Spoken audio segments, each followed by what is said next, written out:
All right, guys, today we're going to talk about how you know if your account is too tall or too wide. And of course, this is an episode of AP Gains at Work. I took my suit off because it's kind of hot here. AP Gains at Work just means it's harder to hear me because we're using this microphone here, which is not as good as my home one. So sorry if the audio quality is terrible. I promise the information will at least be good. All right, so let's define terms real quick. Height versus width. Most people know what I'm talking about, but just in case you don't, height essentially means you have mostly teams that are really strong, but you don't have a lot of them.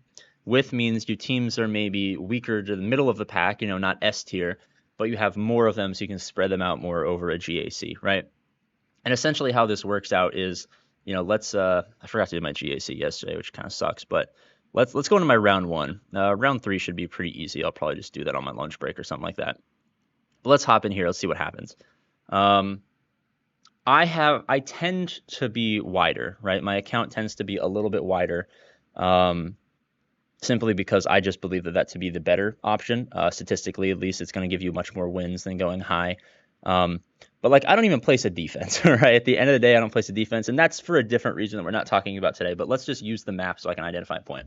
If you're a wider roster, that means that you can place better overall quality of teams in each zone. I obviously didn't do that because I'm lazy and I have kind of just taken the last couple of weeks off GAC because of work and stuff like that.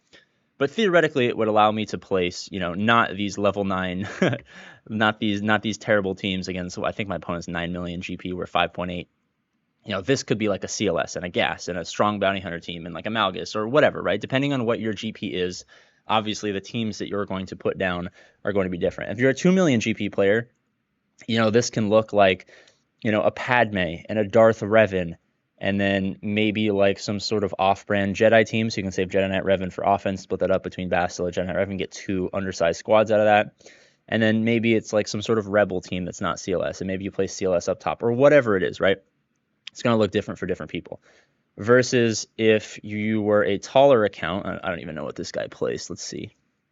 If you were a taller account, well, obviously he's got 3 million more GP than me. So his weak teams are going to look a little bit different from mine. But as you see down here, he's got, you can't see, my face is probably in the way. He's got like a JML, which is tall. And then GG is, good, but for where he is at 9 million GP, not the best team. Same here. This is a solid team. These are also acceptable teams. He basically just went separatists, all separatists. But he probably could have placed better teams there. Let's actually go into his account and illustrate. So, if we have wider account, you have better overall quality across multiple areas. But when you go tall, you have like a squad that maybe is harder to beat, right? Like this guy has a dash team that's not great, but let's look at his account and just take a gander at what he's actually rocking.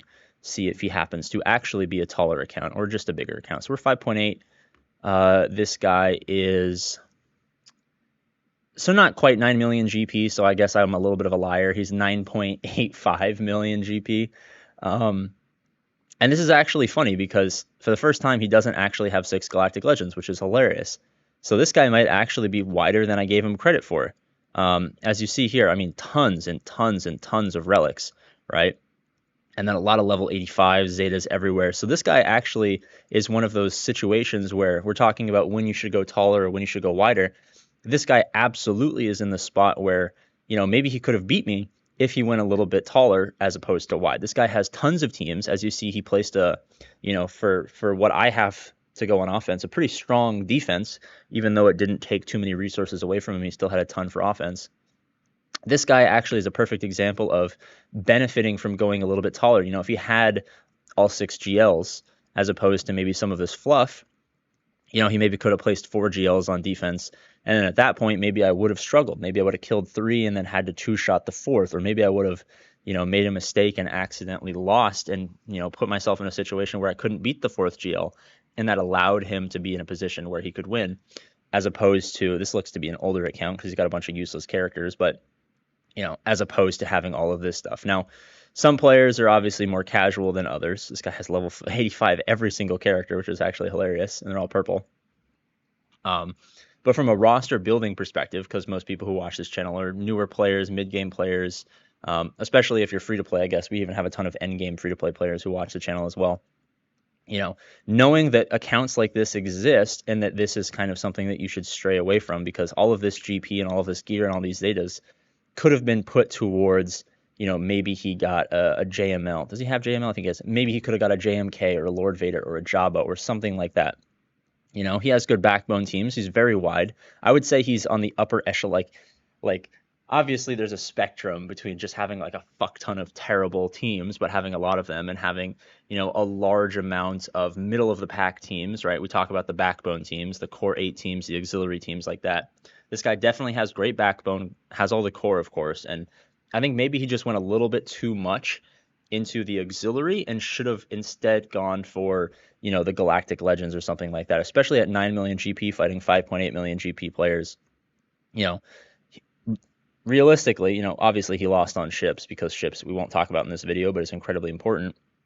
But obviously that's where he fell. But if that wasn't the case, like, should have been a dominant win for him there. So let's look at our count by comparison. I think we've actually struck. I think I've been able to, over the last 3 years, really put myself in a good place to find balance. And I think I'm actually starting to get to the point where maybe it is important for me to go a little bit taller, right? And I'll talk about what my account would look like a little bit wider versus a little bit taller, so you can get an idea. So for those of you guys who don't know, 5.8 million, 2 GLs, all the core 8. Okay, backbone. We have Malgus, we have Maul, we have Dash Bam kind of thing. We have the Radis backbone team as well. So, well put together, but, definitely kind of underperforming against our common 9 million GP opponents. Definitely we start to taper off a little bit.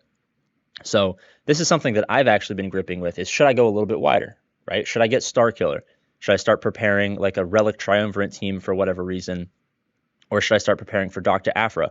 So I can go a little bit wider. So maybe a lot of those teams that might be lower tier teams for my opponents, since they're 9 million GP, maybe I have, what would be considered a good team for me, but not a great team, to fight all of their mid-level teams, right? Because the power discrepancy between a lot of players and a lot of their opponents. If you're 2 million GP, a lot of you guys are probably facing 5 million GP opponents. What could be considered, low tier teams for them, those are pretty sizable investments for you. So we always have to be cognizant of that. But essentially, like, what I'm grappling with right now is, do I go for Star Killer now that's going to be accelerated rate soon? Do I go for Aphra and then kind of pick up the slack on a Galactic Legend? Or maybe do I go for Lord Vader? Or do I go for Jabba, right? Now, the decision I'm ultimately going to make is I'm going a little bit of both. I'm doing Inquisitors mostly for ship purposes and Aphra mostly for content purposes, and I'll probably do Jabba after that. I'm in a little bit of a different situation where, we spent almost 3 years in January, I guess, constructing like a very efficient roster. So I can take, kind of creative leaps for content, since obviously my objectives are different from yours. I have to make entertaining YouTube videos, and you guys just have to catch GAC dubs, right? And we obviously didn't talk about ships at all today. Ships will be a different video. But the most important part of the game is obviously ships, and we wouldn't be able to take, some experiments or have put ourselves in a position to punch up as much if we didn't have ships. So definitely keep that in mind. We didn't talk about that at all today. This is mostly a character-focused video, but just know that it doesn't matter how tall or how wide your roster is, like, all of our opponents. If I can place gear 9s on defense and win just because I have ships, you know that you're in a bad situation. So if that ever happens to you and you're losing to your opponents on ships, maybe don't worry about getting taller or getting wider. Maybe focus on getting ships. All right, I'm going to get out of here. Press this link to subscribe to my second channel. As always, I love you, and I'll see you later.